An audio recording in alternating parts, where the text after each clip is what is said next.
Welcome to Adhiraj சமையல். ஆதிராஜ் சமையல் இன்னைக்கு நாம் தேங்காய் இல்லாத வெண்டைக்காய் பச்சடி எப்படி செய்கிறதுன்னு பார்க்கலாம் வாங்க. அதுக்கு நான் இப்போது 1/4 கிலோ வெண்டைக்காய், 2 மீடியம் சைஸ் வெங்காயம், 2 மீடியம் சைஸ் தக்காளி எல்லாத்தையும் கட் பண்ணி ரெடியாக வச்சுருக்கேன்.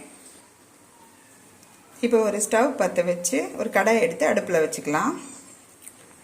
அதில் கொஞ்சமாக எண்ணெய் விட்டுக்கலாம். லேசாக எண்ணெய் விட்டுக்கலாம். எண்ணெய் சூடாகட்டும். சூடாயிடுச்சு. இப்போது நம்ம நறுக்கி வச்சுருக்கிற வெண்டைக்காவை அதில் போட்டு வழவழப்பு போக நல்லா வதக்கி எடுத்துக்கலாம்.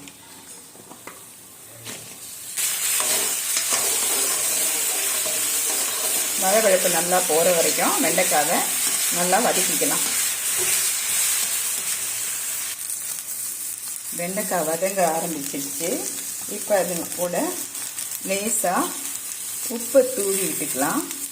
தூவிட்டு நல்லா வதக்கிக்கலாம்.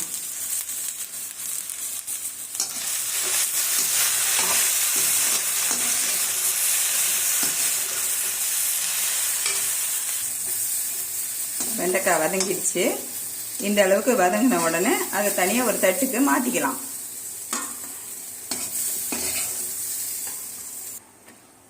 இப்போ அதே கடாயில் கொஞ்சமாக எண்ணெய் விட்டுக்கலாம். எண்ணெய் சூடானோடனே 1 ஸ்பூன் கடுகு, 1/2 ஸ்பூன் சீரகம், 2 பச்சை மிளகாய் கீறினது போட்டு நல்லா வதக்கிக்கலாம்.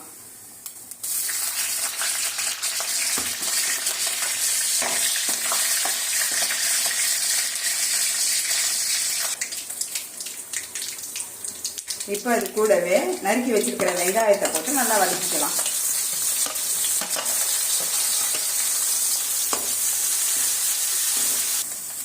வெங்காயம் வதங்கிடுச்சு. இப்போ அது கூடவே கொஞ்சம் கருவேப்பிலை போட்டுக்கலாம். கருவேப்பிலை போட்டு நல்லா வதக்கிக்கலாம். வெங்காயம் வதங்கிடுச்சு. இப்போ அது கூட தக்காளி சேர்த்து வதக்கிக்கலாம்.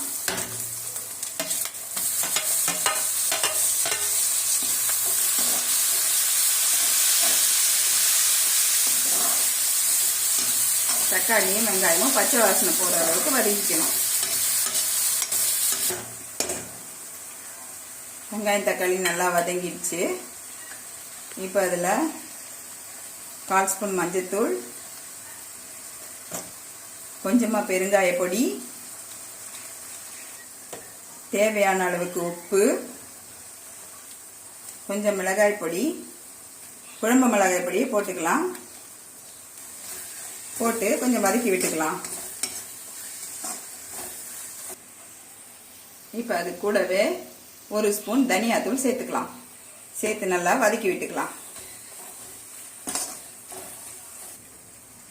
வதங்கிடுச்சு. இப்போ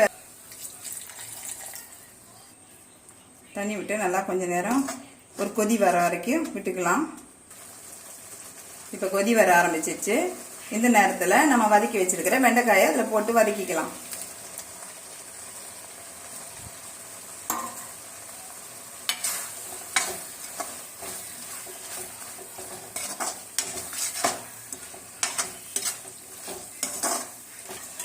இப்போ வெண்டைக்காய் வேகட்டும். அதுக்கு ஒரு மூடி போட்டு மூடி வச்சுக்கலாம்.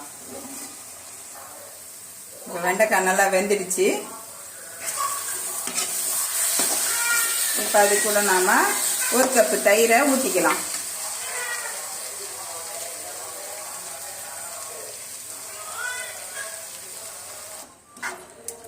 தயிர் ஊற்றி கொஞ்சம் கிளறி விட்டுக்கலாம். தயிர் கொதிக்கக்கூடாது. லேசாக சூடான உடனே இறக்கிக்கலாம்.